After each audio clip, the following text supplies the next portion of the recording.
না রে, আমি বাড়িতে চলে যাচ্ছি, তুইও তাড়াতাড়ি করে বাড়িতে চলে যা। কেন রে বেলি? এই তো কিছুক্ষণ ধরে তো আসলি, এখনই আবার চলে যাবি? আর একটু খেলি না, পরে তুই আর আমি একসঙ্গে চলে যাব। না রে টয়া, আজকে আমার মনটা খুব ভালো জানিস, আমার মা না আজকে ভাপা পিঠা বানাচ্ছে।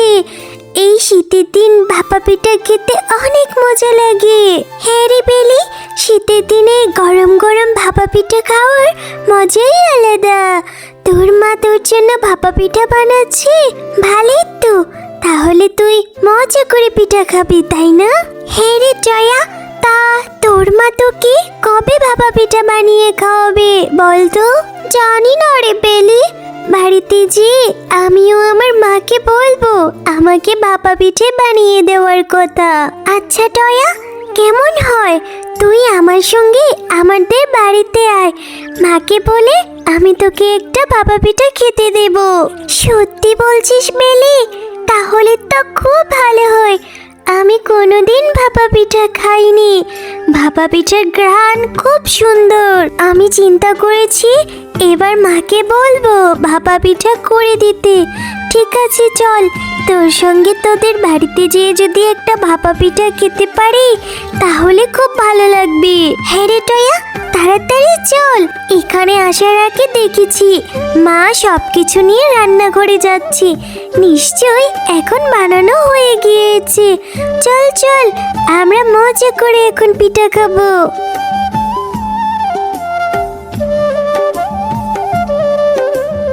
হ্যাঁ রে বেলি, সত্যি তো ভাপা পিঠার কি সুন্দর ঘ্রাণ। ঘ্রাণ শুনেই মনে হচ্ছে পিঠাগুলো খেতে অনেক মজা হবে। হ্যাঁ রে জয়া, আমার মায়ের হাতের ভাপা পিঠা খুব মজা। তাড়াতাড়ি চল। ও মামা, তোমার পিঠা বানানো হয়ে গিয়েছে, আমাদের দুজনকে দুটো ভাপা পিঠে দাও তো, আমরা মজা করে পিঠা খাবো। হ্যাঁ রে বেলি, ভাপা পিঠা বানানো প্রায় শেষ হয়ে গিয়েছে। যা হাত মুখ ধুয়ে আয়, এইখানে বসে বসে মন ভরে পিঠা খা। যা তো মা। মা, আমার সঙ্গে করে আমি টয়াকেও নিয়ে এসেছি, তুমি ওকেও একটা পিঠা খেতে দিও, কেমন? কি সব বলছিস রে বেলি? এইসব পিঠা কিনা আমি এই ছোট লোক টয়াকে খেতে দেব? তুই কি জানিস গুড়ের কি দাম? না না, এই টয়া, যা তোদের বাড়িতে চলে যা। বাড়িতে গিয়ে তোর মাকে গিয়ে বল পিঠা বানিয়ে খাওয়াতে। আমার মেয়ের সঙ্গে কেন জোড়া বেঁধে এসেছিস বল তো? মা, আমি ওকে নিয়ে এসেছি আমার সাথে, ও নাকি কখনো ভাপা পিঠা খায়নি। দাও না মা, একটা পিঠা দিলে কি হবে? বেলি, অনেক বার বেড়েছে তোর। আর এই মেয়ে টয়া, আমার মেয়েটাকে ভুলিয়ে ভালিয়ে পিঠা খেতে চলে এসেছিস কেন রে? তুই এত লোভী কেন রে? যা তোর মাকে বলতে পারিস না? কাকিমা, আমরা তো অনেক গরিব, 3 বেলা 3 মুঠো ভাত খেতেই আমাদের হিমশিম খেতে হয়, তাই তো মা আমাকে পিঠা করে দিতে পারে না। ঠিক আছে কাকিমা, আমার পিঠা খেতে হবে না, আমি এক্ষুনি চলে যাচ্ছি। মা, তুমি টয়াকে এভাবে কাঁদিয়ে দিলে তো, দাও না মা, অর্ধেক পিঠাই না হয় দাও। না রে বেলি, আমি পিঠা খাবো না, আমি বাড়িতে যেয়ে মাকে বলবো পিঠা করে দিতে। হ্যাঁ রে টয়া, এখন বাড়ি ফেরার কথা তোর মনে হয়েছে? সেই সকালে বের হয়েছিস খেলার নাম করে, এখন বেলা পড়ে গিয়েছে, এখন কিনা বাড়িতে ফেরার কথা মনে হয়েছে তোর? মা, ও মা, আমি তোমার কাছে একটা আবদার করব, তুমি প্লিজ না করো না। হ্যাঁ রে টয়া মা, কি হয়েছে তোর? তুই এভাবে কথা কেন বলছিস? বল কি হয়েছে? ও মা, আমার না খুব ভাপা পিঠা খেতে ইচ্ছে করেছে, আমাকে একটু ভাপা পিঠা করে দেবে?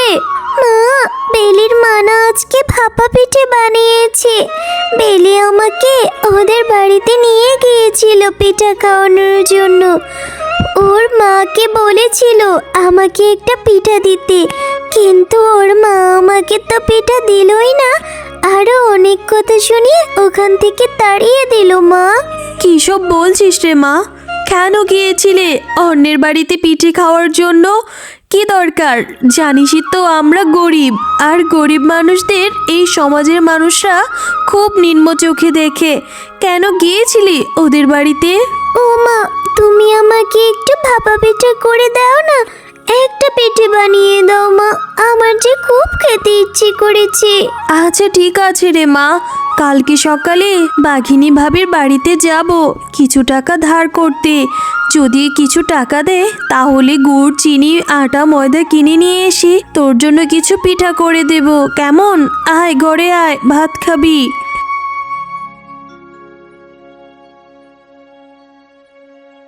মা, ও মা, তুমি ঘুমাচ্ছ না কেন? রাত তো অনেক হয়েছে। হ্যাঁ রে মা, কিভাবে ঘুমাবো বল? কিছুদিন আগেই বাঘিনী ভাবির থেকে কর্জ করে তোর স্কুলের জন্য নতুন ব্যাগ কিনে দিলাম, বই কিনে দিলাম। এখন কি না বাঘিনী ভাবি টাকা ধার চাইলে আবার কি টাকা দিবে বলতো? এই ভেবেই চিন্তা করছি। আর তুইও কি না বাবা পিঠে খাওয়ার জন্য বায়না ধরেছিস। কি যে করি কিছুই বুঝতে পারছি না। আচ্ছা ঠিক আছে মা, চল ঘুমিয়ে পড়ি, কালকেরটা কালকে দেখা যাবে।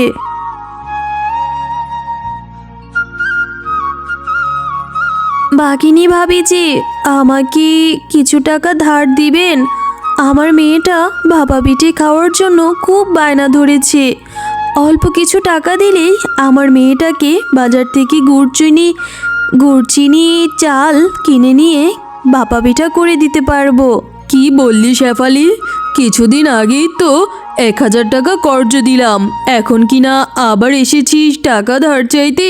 আমার কাছে কি টাকার গাছ আছে নাকি যে তুই চাইলেই তোকে ছিঁড়ে ছিঁড়ে দেব? এখন আমার কাছে কোনো টাকা নাই বাপু, তুই এখন চলে যা। বাঘিনী ভাবি আমাকে 100 টাকাই দিন, আমি 100 টাকা দিয়েই যা পাবো তাই কিনে নিয়ে যাব। তারপরও আমাকে আপনি ফিরিয়ে দিয়ে না, আমার মেয়েটা যে ভাপা পিঠে খাওয়ার জন্য খুব বায়না ধরেছে। কি রে বাপু, তুই তো এক কথা শোনার মানুষ নই। আমি তোকে বললাম না আমার কাছে এখন কোনো টাকা নেই? যা এখন তাড়াতাড়ি আমার বাড়ি থেকে চলে যা তো, আর সময় মতো আবার ওই 1000 টাকা দিয়ে দিস, কেমন? মেয়েটাকে যে কথা দিয়েছিলাম অল্প করে হলেও ভাপা পিঠা করে দেব, বাঘিনী ভাবি তো টাকা ধার দিতেই চাইলো না। যাই বাঘ মামার দোকানে যাই, দেখি বাকিতে কিছু সদাই কিনতে পারি কিনা। বাঘ মামা, আমাকে বাকিতে কিছু গুড়, আটা, চিনি দেবে? আমার মেয়েটা যে ভাপা পিঠা খাওয়ার জন্য খুব বায়না ধরেছে, টাকার অভাবে মেয়েটাকে পিঠা করে দিতে পারছি না। না রে শেফা, আমার দোকানে আমি কাউকেই ধার দেই না, নগদ টাকা নিয়ে এসে তবেই সরঞ্জাম কিনে নিতে হবে।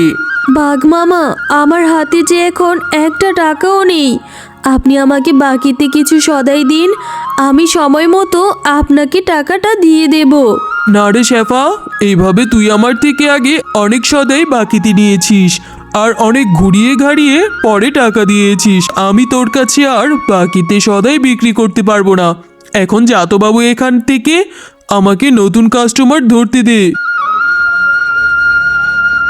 ও মামা, তুমি এখানে কি রান্না করছো? কই, পিঠার তো ঘ্রাণ আসে না, এই তো দেখছি অন্যরকম খিচুড়ির ঘ্রাণ। হ্যাঁ রে মিনা, অনেক খুঁজলাম, বাঘিনী মামিও টাকা ধার দিতে চাইলো না, আর বাঘ মামাও বাকিতে সদাই বিক্রি করতে চাইলো না। কি করব বল? ঘরে যেই সবজি ছিল সেগুলো দিয়ে একটু খিচুড়ি বসিয়েছি তোর জন্য। না মা, আমি তো তোমার কাছে খিচুড়ি খেতে চাইনি, আমি তো একটু পিঠা করে দিতে বলেছিলাম। তুমি সব সময় এরকম করো, আমি তোমার কোনো কথাই শুনবো না। আমি এখনই বাড়ি থেকে চলে যাব। টয়া মা, এভাবে না খেয়ে যাস না, মার কথা শোন। মা আমাকে একটুও ভালোবাসে না, কোনো কিছু করে দিতে বললেও খাওয়ায় না। হে সৃষ্টিকর্তা, তুমি আমাদের সংসারে এত অভাব কেন দিলে? আমারও তো একটু পিঠা খেতে ইচ্ছে করে। মিষ্টি মেয়ে টয়া, এখানে এত কাঁদছো কেন? কি হয়েছে তোমার? এরপর টয়া পরীটাকে সব ঘটনা খুলে বলে। ও এই ব্যাপার, তোমার পিঠা খেতে ইচ্ছে করেছে তো এই নাও এই ফুলটা তুমি তোমার বাড়ির আঙ্গিনায় নিয়ে রোপণ করে দিও, দেখবে একটা চমৎকার ঘটনা ঘটবে। এরপর টয়া পরীর কথা মতো সেই ফুলটা তাদের বাড়ির আঙ্গিনায় নিয়ে রোপণ করে দেয়। আরে মেয়েটা অনেক আশা নিয়ে ফুলটা বাড়ির আঙ্গিনায় রোপণ করেছে। এক্ষুনি আমি আমার জাদু শক্তি দিয়ে এই ফুল থেকে একটা পিঠার গাছ বানিয়ে দেব। এরপর পরী তার জাদু দিয়ে সেখানে একটি বড় পিঠার গাছ এনে দেয়।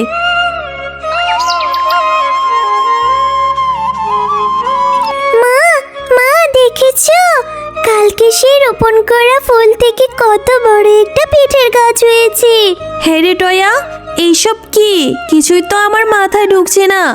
এখানে এত বড় একটা পিঠার গাছ কি করে এলো? এরপর টয়া তার মাকে সকল ঘটনা খুলে বলে।